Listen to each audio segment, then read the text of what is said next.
O Rui Alves é contra o alargamento e o professor é a favor ou contra? É sim, isso tem que ser olhado de muitos ângulos. Sim, mas eu gostava, Hoje vivemos... eu gostava de ver, nós gostávamos de conhecer o seu ângulo. Mas vai conhecer. Eu tenho lido hoje, quer na política, quer no futebol, há montes de gente muito bem informada que tem espaço de opinião e por isso manifestam-se olhando, nomeadamente, este problema de acordo com um determinado ângulo. Eu quero olhá-lo do ponto de vista técnico. As questões que estão por trás e que de alguma maneira motivam o alargamento têm razões do foro jurídico e outras que pouco me dizem.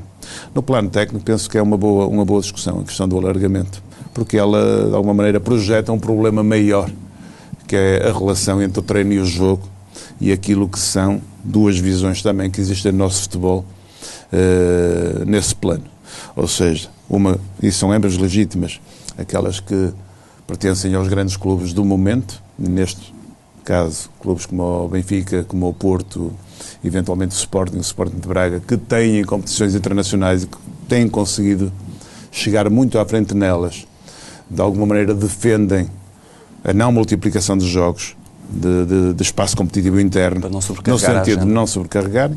Os clubes menores, que competem 30 jogos, ou 32, 34, por força da Taça da Liga e da participação na Taça de Portugal, têm 52 fins de semana, que precisam desse espaço para mostrar jogadores, para promover jogadores. Para fazer receitas. Para fazer receitas. Elas não bem muito, sim, mas, de alguma maneira, defenderão. Eu o que lhes digo é, do ponto de vista pessoal, meramente pessoal, sempre defendi que houvesse mais carga competitiva no plano interno.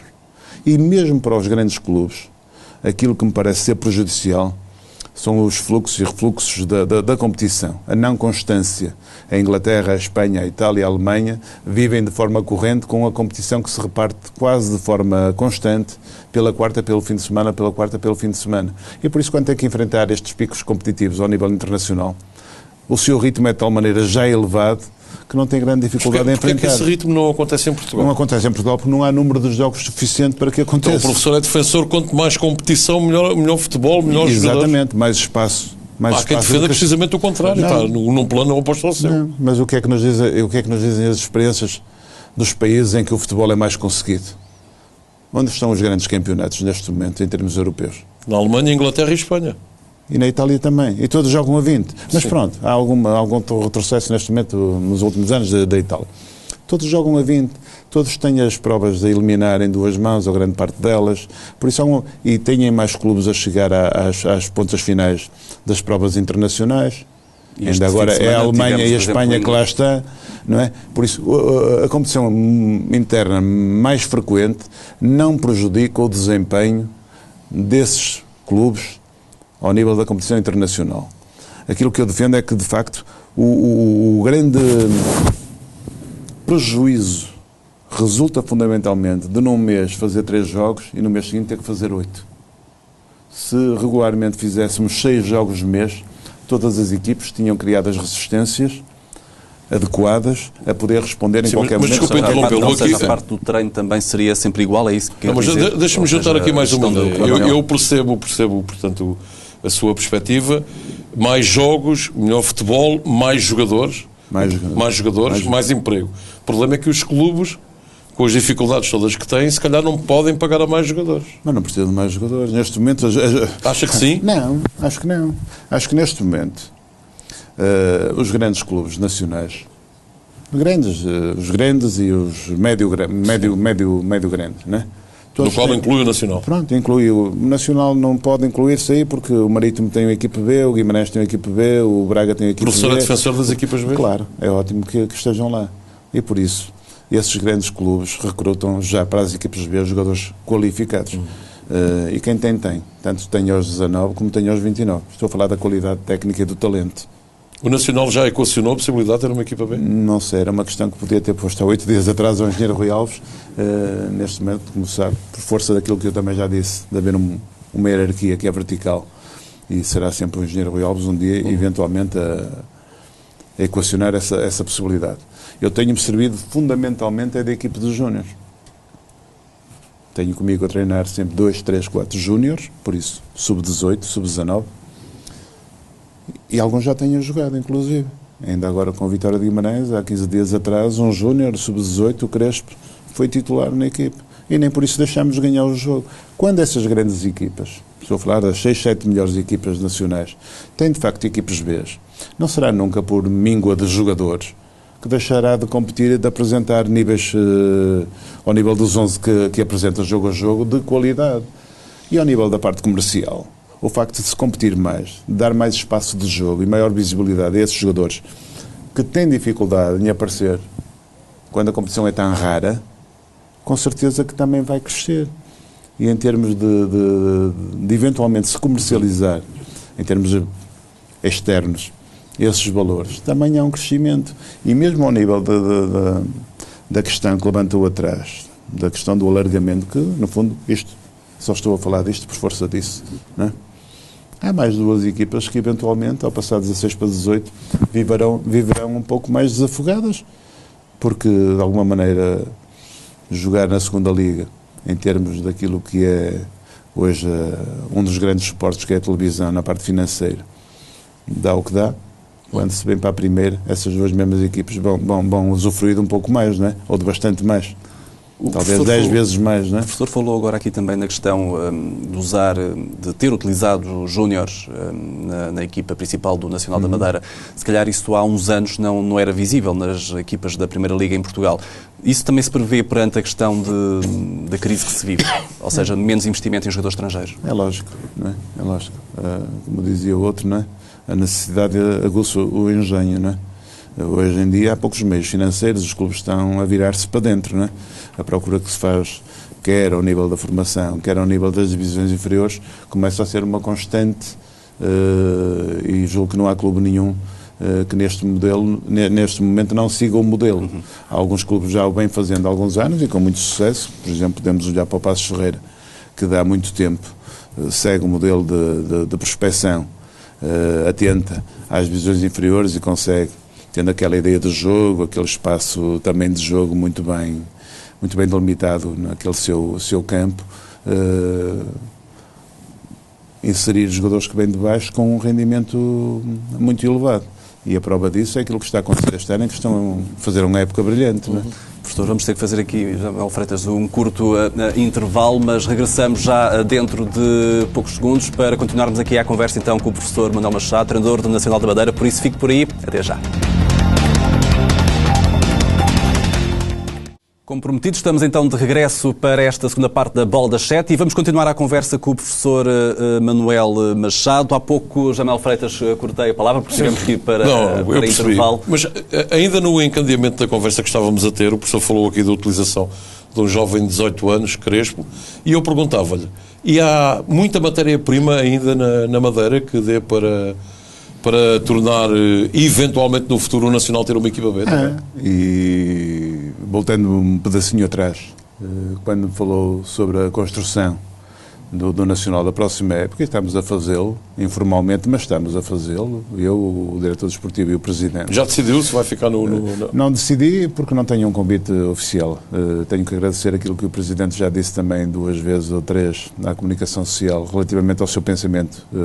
Portanto, admite continuar e... Admito continuar perfeitamente e é de gratidão essa abertura que o Presidente dá para que eu possa acompanhá-lo até ao final do seu mandato. A não ser que apareça alguma coisa de extraordinário, mas também parece-me um fenómeno que está barrido neste momento. Mas pode aparecer, só que... Pode aparecer, mas não parece. Há hoje uma tendência também engraçada a ser abordada, não é? Relativamente àquilo que é a seleção e às qualificações dos técnicos para assumir os maiores desafios, mas isso é outra questão. Dizia-lhe eu, respondendo à sua questão, que há de facto a perspectiva de incluirmos 6, 7, 8 jogadores da formação no próximo plantel, no próximo grupo de trabalho.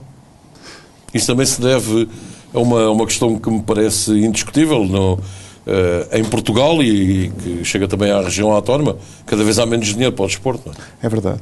E em Portugal, particularmente, porque é aquilo que nos diz respeito, primeiro, e porque a situação é das mais delicadas daquelas que se vivem na Europa, não é? Todos sabemos dos constitucionalismos que hoje existem ao nível daquilo que é a liquidez em qualquer ramo da atividade.